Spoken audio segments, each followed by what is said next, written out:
Patriarcas y Profetas, capítulo 22. Moisés. Para proveerse de alimento durante el tiempo de hambre, el pueblo egipcio había vendido a la corona su ganado y sus tierras, y finalmente se había comprometido a una esclavitud perpetua. Pero José proveyó sabiamente para su liberación. Les permitió que fueran arrendatarios del rey, quien seguía conservando las tierras y a quien les pagaban un tributo anual de 1/5 de los productos de su trabajo.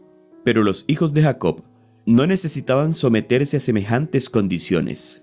A causa de los servicios que José había prestado a la nación egipcia, no solamente se les otorgó una parte del país para que moraran allí, sino que fueron exonerados del pago de impuestos y se les proveyó libremente de los alimentos necesarios mientras duró el hambre. El rey reconoció públicamente que gracias a la misericordiosa intervención del Dios de José gozaba de abundancia mientras otras naciones estaban pereciendo de hambre. Vio también que la administración de José había enriquecido grandemente el reino y su gratitud rodeó a la familia de Jacob con el favor real. Pero con el correr del tiempo, el gran hombre a quien Egipto debía tanto y la generación bendecida por su obra, descendieron al sepulcro, y se levantó sobre Egipcio un nuevo rey que no conoció a José. Éxodo capítulo 1 versículo 4. Este rey no desconocía los servicios prestados por José a la nación, pero no quiso reconocerlos, y hasta donde le fue posible, trató de enterrarlos en el olvido. Mirad, el pueblo de los hijos de Israel es más numeroso y fuerte que nosotros. Ahora pues, seamos sabios para con él, para que no se multipliquen, y acontezca que, en caso de guerra, él también se una a nuestros enemigos para pelear contra nosotros y se vaya de esta tierra. Los israelitas se habían hecho ya muy numerosos, fructificaron y se multiplicaron, llegaron a ser numerosos y fuertes en extremos, y se llenó de ellos la tierra. Gracias al cuidado protector de José y al favor del rey que gobernaba en aquel entonces, se habían diseminado rápidamente por el país, pero se habían mantenido como una raza distinta, sin tener nada en común con los egipcios en sus costumbres o en su religión, y su creciente número provocaba el recelo del rey y su pueblo, pues temían que en caso de guerra se unieran con los enemigos de Egipto. Sin embargo, las leyes prohibían que fuesen expulsados del país. Muchos de ellos eran obreros capacitados y entendidos, y contribuían grandemente a la riqueza de la nación. El rey los necesitaba para la construcción de sus magníficos palacios y templos. Por lo tanto, los equiparó con los egipcios que se habían vendido con sus posesiones al reino. Poco después puso sobre ellos comisarios de tributos, y contempló su esclavitud. Los egipcios hicieron servir a los hijos de Israel con dureza, y amargaron su vida con dura servidumbre en la fabricación de barro y ladrillo, y toda labor del campo y en todo su servicio, al cual los obligaban con rigor. Pero cuanto más los oprimían, tanto más se multiplicaban y crecían. El rey y sus consejeros habían esperado someter a los israelitas mediante arduos trabajos, y de esta manera disminuir su número y sofocar su espíritu independiente. Al fracasar en el logro de sus propósitos, usaron medidas mucho más crueles. Se ordenó a las mujeres cuyas posesiones le daba la oportunidad de hacerlo, que dieran muerte a los niños varones hebreos en el momento de nacer. Satanás fue el instigador de este plan. Sabía que entre los israelitas se levantaría un libertador, y al inducir al rey a destruir a los niños varones, esperaba derrotar el propósito divino. Pero estas mujeres temían a Dios y no osaron cumplir tan cruel mandato. El Señor aprobó su conducta y las hizo prosperar. El rey, disgustado por el fracaso de su propósito, dio a la orden un carácter más urgente y general. Pidió a toda la nación que buscaran y dieran muerte a sus víctimas desamparadas. Entonces el faraón dio a todo su pueblo esta orden: echad al río a todo hijo que nazca y preservad la vida a toda hija. Mientras este decreto estaba en vigencia, les nació un hijo a Amram y Jocabel, israelitas devotos de la tribu de Leví. El niño era hermoso, y los padres, Creyendo que el tiempo de la liberación de Israel se acercaba y que Dios iba a suscitar un libertador para su pueblo, decidieron que el niño no iba a ser sacrificado.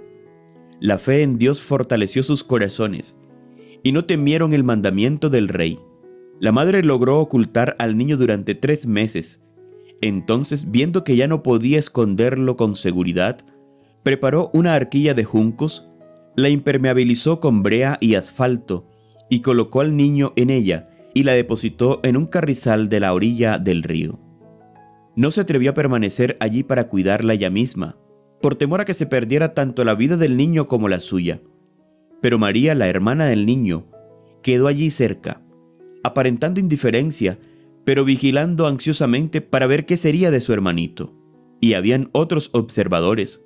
Las favorosas oraciones de la madre habían confiado a su hijo al cuidado de Dios e invisibles ángeles vigilaban la humilde cuna.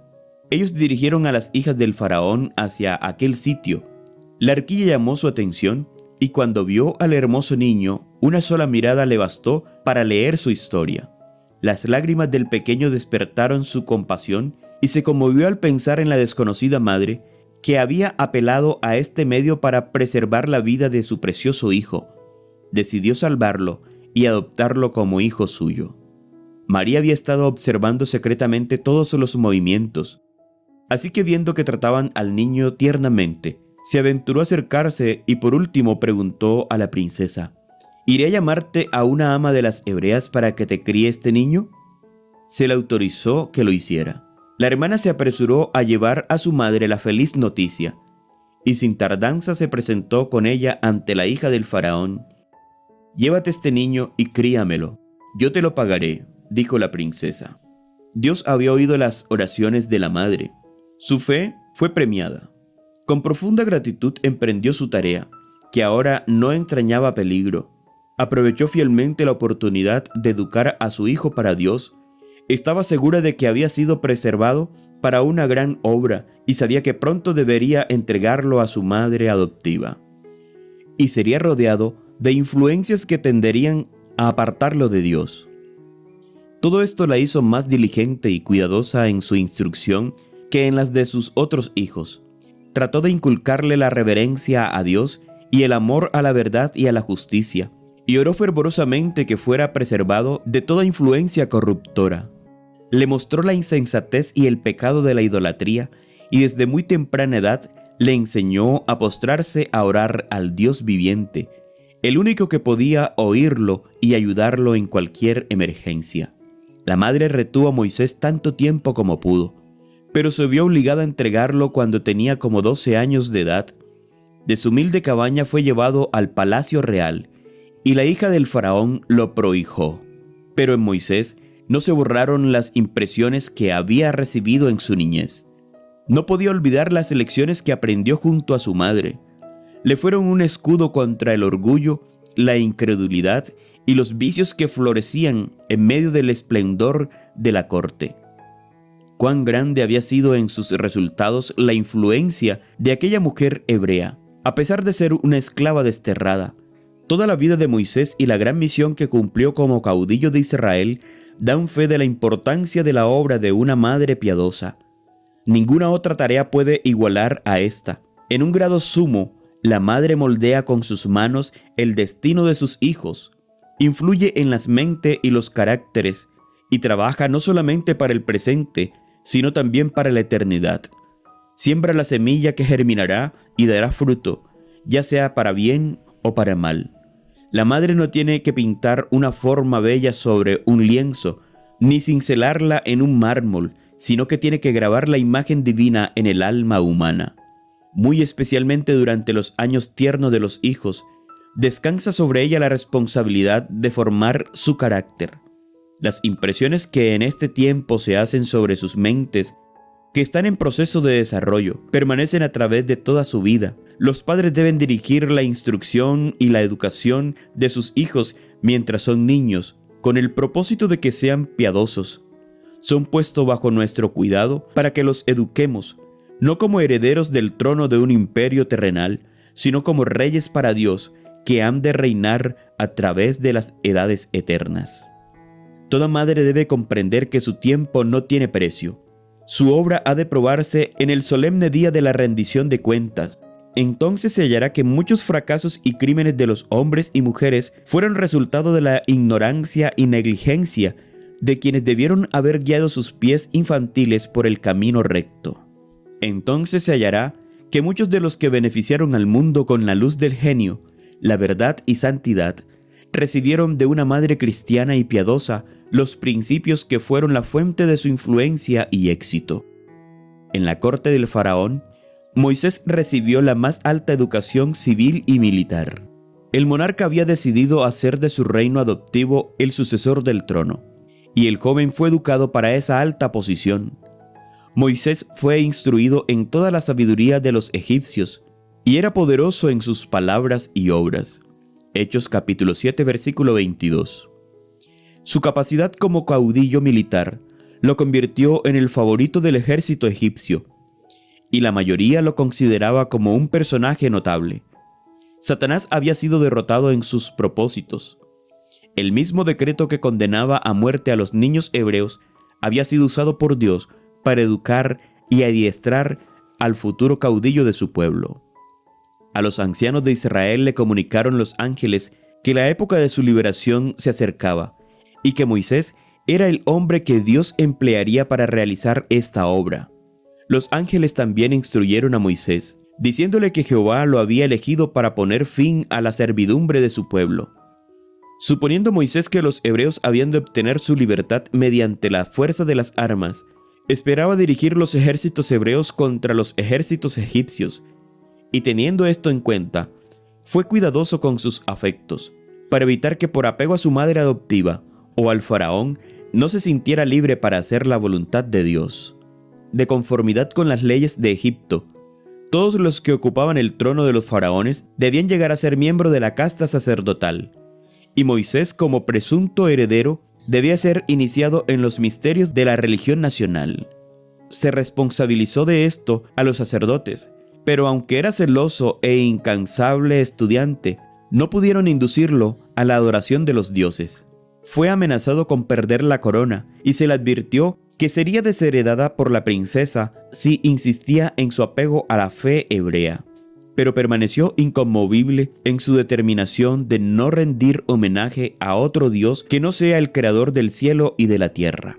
Razonó con los sacerdotes y los adoradores de los dioses egipcios, mostrándole la insensatez de su veneración supersticiosa hacia objetos animados. Nadie pudo refutar sus argumentos o cambiar su propósito. Sin embargo, por un tiempo su firmeza fue tolerada a causa de su elevada posición y por el favor que le dispensaba tanto el rey como el pueblo. Por la fe Moisés, hecho ya grande, rehusó llamarse hijo de la hija del faraón, prefiriendo ser maltratado con el pueblo de Dios antes que gozar de los deleites temporales del pecado, teniendo por mayor riqueza el oprobio de Cristo que los tesoros de los egipcios, porque tenía puesta la mirada en la recompensa. Hebreos capítulo 11, versículos 24 al 26.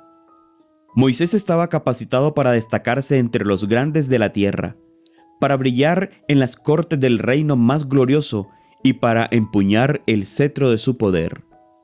Su grandeza intelectual lo distingue entre los grandes de todas las edades y no tiene par como historiador, poeta, filósofo, general y legislador. Con el mundo a su alcance, tuvo fuerza moral para rehusar las halagueñas perspectivas de riqueza, grandeza y fama, prefiriendo ser maltratado con el pueblo de Dios antes que gozar de los deleites temporales del pecado.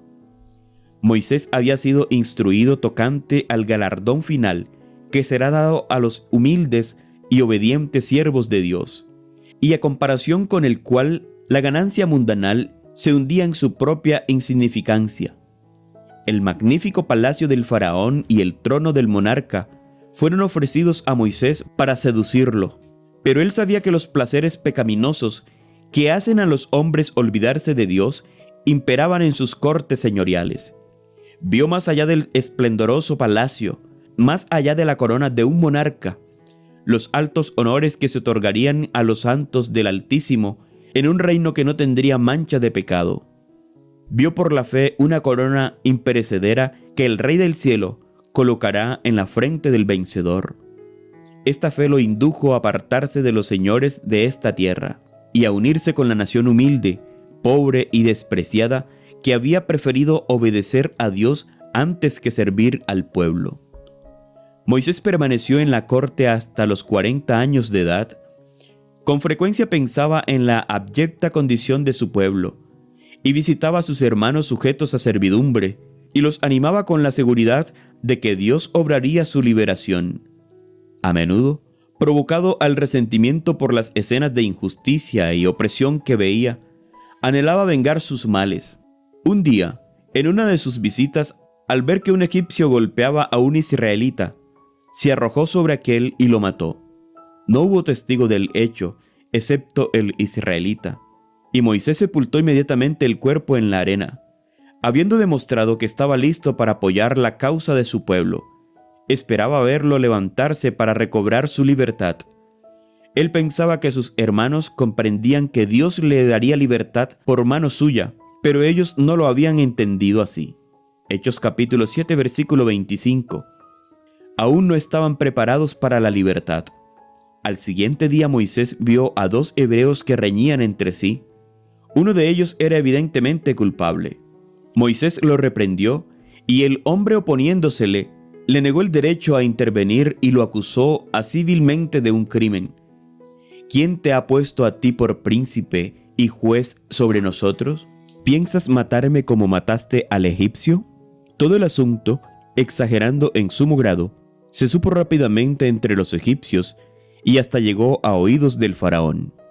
Se le dijo al rey que este acto era muy significativo, que Moisés tenía el propósito de acaudillar a su pueblo contra los egipcios, que quería derrocar el gobierno y ocupar el trono, y que no había seguridad para el reino mientras él viviera. El monarca decidió enseguida que debía morir. Reconociendo su peligro, Moisés huyó hacia Arabia. El Señor dirigió su marcha y encontró asilo en casa de Jetro, sacerdote y príncipe de Madián, que también adoraba a Dios. Después de su tiempo, Moisés se casó con una de las hijas de Jetro, y allí, al servicio de su suegro, como pastor de ovejas, permaneció por espacio de 40 años. Al dar muerte al egipcio, Moisés había caído en el mismo error que cometieron muchas veces sus antepasados. Es decir, había intentado realizar por sí mismo lo que Dios había prometido hacer. Dios no se proponía libertar a su pueblo mediante la guerra, como pensó Moisés, sino por medio de su gran poder, para que la gloria fuera atribuida únicamente a él. No obstante, aún en este acto apresurado, se valió el Señor para cumplir su propósito. Moisés no estaba preparado para su gran obra, aunque tendría que aprender la misma lección de fe que se había enseñado a Abraham, a Jacob, es decir, a no depender para el cumplimiento de las promesas de Dios de la fuerza y sabiduría humanas, sino del poder divino. Había otras lecciones que Moisés había de recibir en medio de la soledad de las montañas. En la escuela de la abnegación a las durezas, había de aprender a ser paciente y a controlar sus pasiones. Antes de poder gobernar sabiamente, debía ser educado en la obediencia. Antes de poder enseñar el conocimiento de la divina voluntad a Israel, su propio corazón debía estar en plena armonía con Dios. Mediante su propia experiencia, tenía que prepararse para ejecutar un cuidado paternal sobre todos los que necesitarían su ayuda. El ser humano se había evitado este largo periodo de trabajo y curiosidad por considerarlo como una gran pérdida de tiempo, pero la sabiduría infinita determinó que el que había de ser el caudillo de su pueblo debía pasar 40 años haciendo el humilde trabajo de pastor. Así desarrolló hábitos de cuidado atento, olvido de sí mismo y tierna solicitud por su rebaño, que lo prepararon para ser el compasivo y paciente pastor de Israel. Ninguna ventaja que la educación o la cultura humanas pudiesen otorgar podría haber sustituido a esta experiencia. Moisés había aprendido muchas cosas que debía olvidar. Las influencias que lo habían rodeado en Egipto el amor a su madre adoptiva, su elevada posición como nieto del rey, el libertinaje que reinaba por todo lugar, el refinamiento, la sutileza y el misticismo de una falsa religión, el esplendor del culto idólatra, la solemne grandeza de la arquitectura y de la escultura, todo esto había dejado una profunda impresión en su mente, entonces en desarrollo, y hasta cierto punto había amoldado sus hábitos y su carácter. El tiempo, el cambio de ambiente y la comunión con Dios podían hacer desaparecer estas impresiones. Exigiría de parte de Moisés mismo casi una lucha a muerte, renunciar al error y aceptar la verdad. Pero Dios sería su ayudador cuando el conflicto fuera demasiado severo para sus fuerzas humanas. En todos los escogidos por Dios para llevar a cabo alguna obra para Él, se notó el elemento humano. Sin embargo, no fueron personas de hábitos y caracteres estereotipados que se conformaron en permanecer en esa condición. Deseaban fervorosamente obtener sabiduría de Dios y aprender a servirle. Dice el apóstol: si alguno de vosotros tiene falta de sabiduría, pídala a Dios, el cual dará a todos abundantemente y sin reproche, y le será dada. Santiago capítulo 1 versículo 5. Pero Dios no dará luz divina al hombre mientras éste se halle contento con permanecer en las tinieblas. Para recibir ayuda de Dios, el hombre debe reconocer su debilidad y deficiencia, debe esforzarse por realizar el gran cambio que ha de verificarse en él. Debe comprender el valor de la oración y del esfuerzo perseverante. Los malos hábitos y costumbres deben desterrarse, y solamente mediante un decidido esfuerzo por corregir estos errores y someterse a los santos principios se puede alcanzar la victoria. Muchos no llegan a la posición que podrían ocupar porque esperan que Dios haga por ellos lo que Él les ha dado poder para hacer por sí mismos. Si todos los que están capacitados para ser de utilidad deben ser educados mediante la más severa disciplina mental y moral, y Dios los ayudará, uniendo su poder divino al esfuerzo humano. Enclaustrado dentro de los baluartes que formaban las montañas, Moisés estaba solo con Dios. Los magníficos templos de Egipto ya no le impresionaban en su falsedad y superstición. En las solemnes grandezas de las colinas sempiternas percibía la majestad del Altísimo y por contraste comprendía cuán importante e insignificantes eran los dioses de Egipto. Por todo lugar veía escrito el nombre del Creador. Moisés parecía encontrarse ante su presencia, eclipsado por su poder. Allí fueron barridos su orgullo y su confianza propia. En la austera sencillez de su vida del desierto, desaparecieron los resultados de la comodidad y el lujo de Egipto. Moisés llegó a ser paciente, reverente y humilde, muy manso, más que todos los hombres que había sobre la tierra. Números capítulo 12 versículo 3. Y sin embargo, era fuerte en su fe en el poderoso Dios de Jacob. A medida que pasaban los años y erraba con sus rebaños por lugares solitarios, meditando acerca de la condición oprimida en que vivía su pueblo, Moisés repasaba el trato de Dios hacia sus padres, las promesas que eran la herencia de la nación elegida, y sus oraciones en favor de Israel ascendían día y noche. Los ángeles celestiales derramaban su luz en su derredor. Allí, bajo la inspiración del Espíritu Santo, escribió el libro de Génesis. Los largos años que pasó en medio de las soledades del desierto fueron ricos en bendiciones, no solo para Moisés y su pueblo, sino también para el mundo de todas las edades subsiguientes. Aconteció que después de muchos días murió el rey de Egipto. Los hijos de Israel, que gemían a causa de la servidumbre, clamaron, y subió a Dios el clamor de ellos desde lo profundo de su servidumbre. Dios oyó el gemido de ellos, y se acordó de su pacto con Abraham, Isaac y Jacob. Y miró Dios a los hijos de Israel, y conoció su condición. La época de la liberación de Israel había llegado, pero el propósito de Dios había de cumplirse de tal manera que mostrara la insignificancia del orgullo humano. El libertador había de ir adelante como humilde pastor con nada más que una vara en la mano. pero Dios haría de esa vara el símbolo de su poder. Un día, mientras apacentaba sus rebaños cerca de Horeb, monte de Dios, Moisés vio arder una zarza. Sus ramas, su follaje, su tallo, todo ardía, y sin embargo no parecía consumirse. Se aproximó para ver esa maravillosa escena, cuando una voz procedente de las llamas le llamó por su nombre. Con labios temblorosos contestó: «Heme aquí».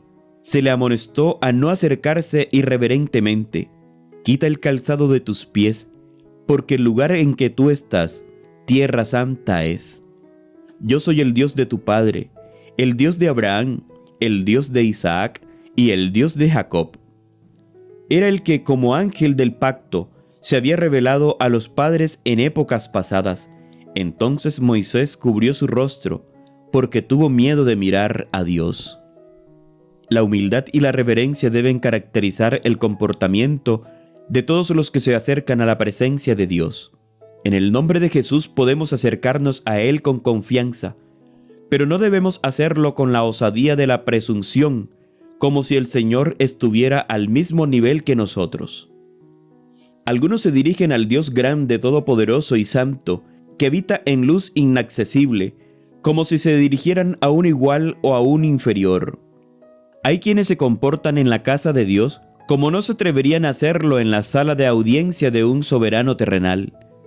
Estas personas deben recordar que están ante la visita de aquel a quien los serafines adoran y entre quienes los ángeles cubren su rostro. A Dios se le debe reverenciar grandemente. Todo el que verdaderamente reconozca su presencia se inclinará humildemente ante Él. Y como Jacob, cuando contempló la visión de Dios, exclamará: «¡Cuán terrible es este lugar! No es otra cosa que casa de Dios y puerta del cielo». Génesis capítulo 28, versículo 17. Mientras Moisés esperaba ante Dios con reverente temor, las palabras continuaron.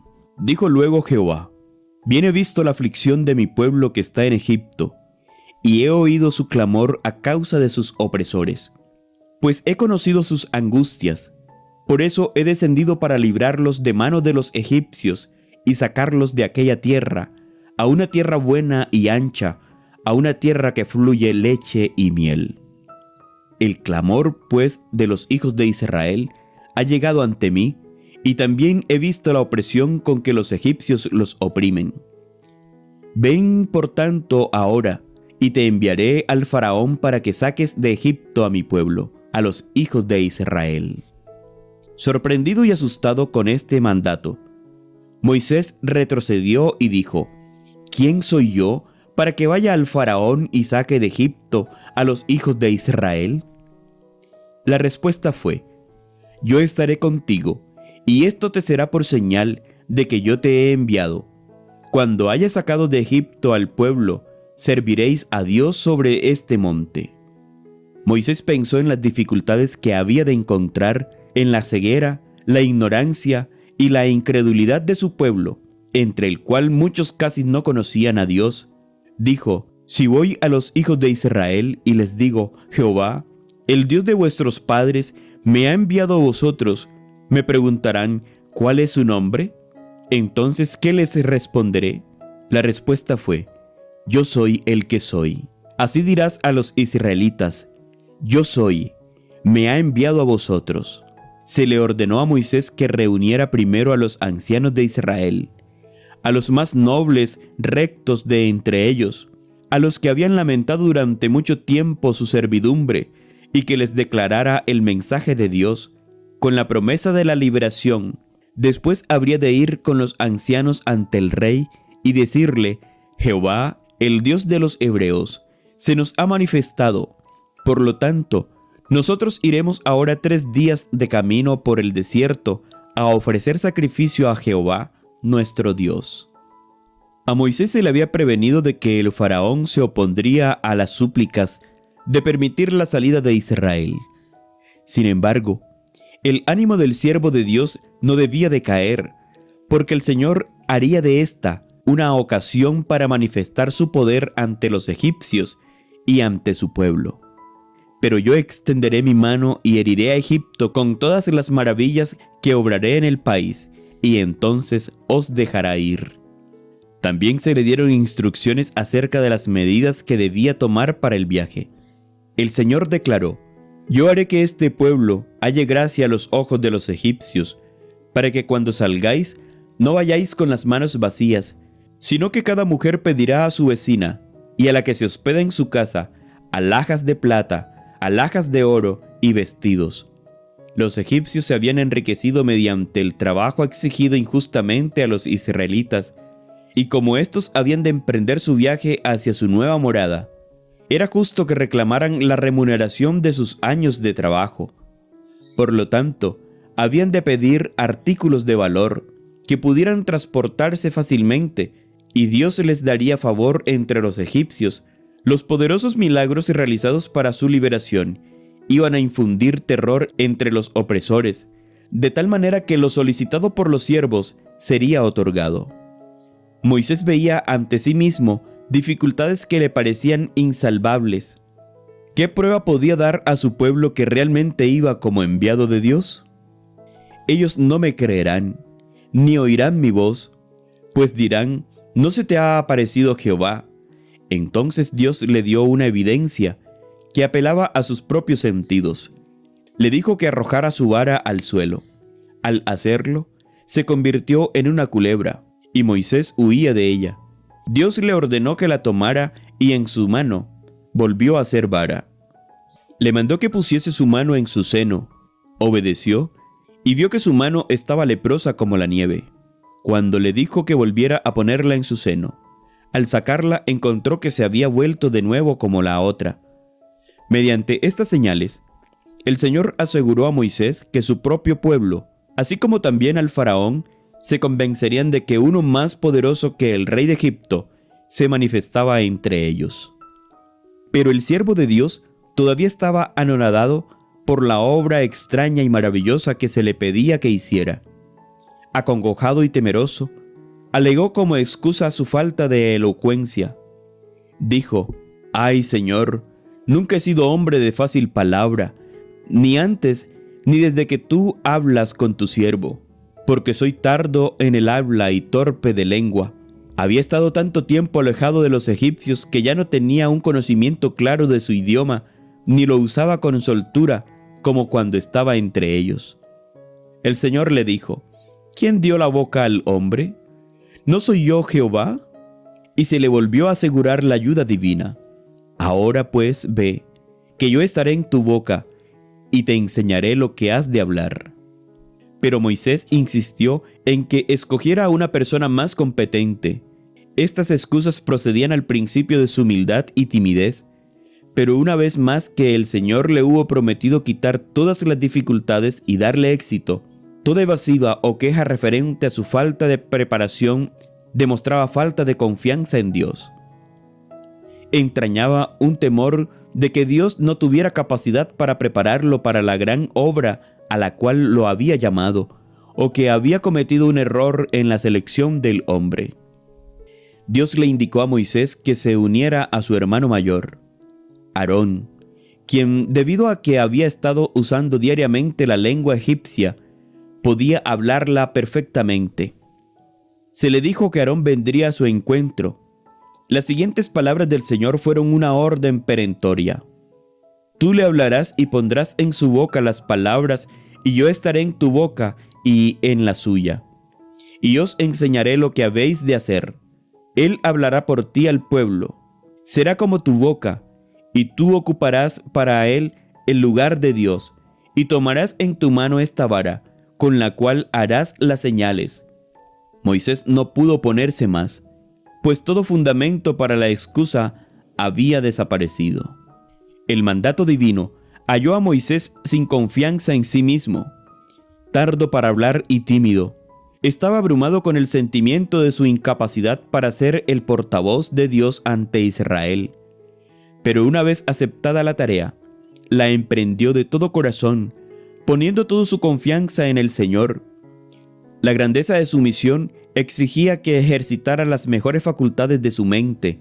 Dios bendijo su propia obediencia y llegó a ser elocuente, confiado, sereno y apto para la mayor obra jamás dada a hombre alguno. Este es un ejemplo de lo que hace Dios para fortalecer el carácter de los que confían plenamente en Él y sin reserva alguna cumplen sus mandatos. El hombre obtiene poder y eficiencia cuando acepta las responsabilidades que Dios deposita en él y procura con toda su alma la manera de capacitarse para cumplirla bien.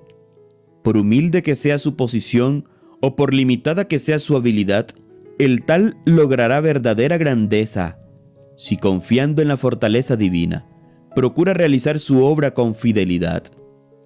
Si Moisés hubiera dependido de su propia fuerza y sabiduría, y se hubiera mostrado deseoso de aceptar el gran encargo, había revelado su entera ineptitud para tal obra. El hecho de que un hombre comprenda sus debilidades prueba por lo menos que reconoce la magnitud de las obras que se le asignó y que hará de Dios su consejero y fortaleza. Moisés regresó a casa de su suegro y le expresó su deseo de volver a sus hermanos en Egipto. Jetro le dio su consentimiento y su bendición diciéndole: «Ve en paz». Con su esposa y sus hijos, Moisés emprendió el viaje. No se atrevió a dar a conocer su misión por temor a que su suegro negara a su esposa y a sus hijos acompañarle.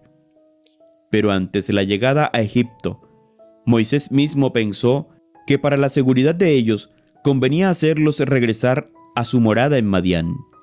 Un secreto temor al faraón y a los egipcios, cuya ira había ascendido contra él 40 años atrás, había hecho que Moisés se sintiera aún menos dispuesto a volver a Egipto. Pero una vez que comenzó a cumplir el mandato divino, el Señor le reveló que sus enemigos habían muerto. Mientras se alejaba de Madián, Moisés tuvo una terrible y sorprendente manifestación del desagrado del Señor. Se le apareció un ángel en forma amenazadora, como si fuera a destruirlo inmediatamente.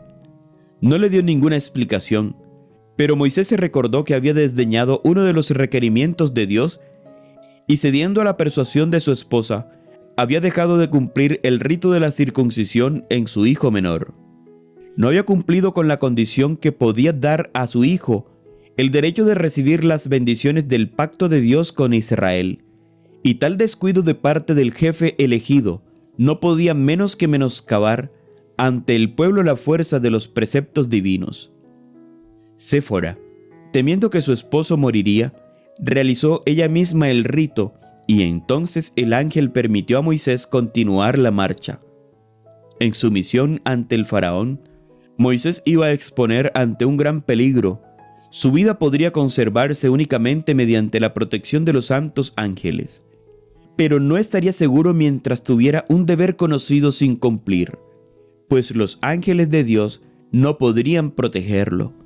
En el tiempo de la angustia que vendría inmediatamente antes de la venida de Cristo, los justos serán resguardados por el ministerio de los santos ángeles, pero no habrá seguridad para el transgresor de la ley de Dios.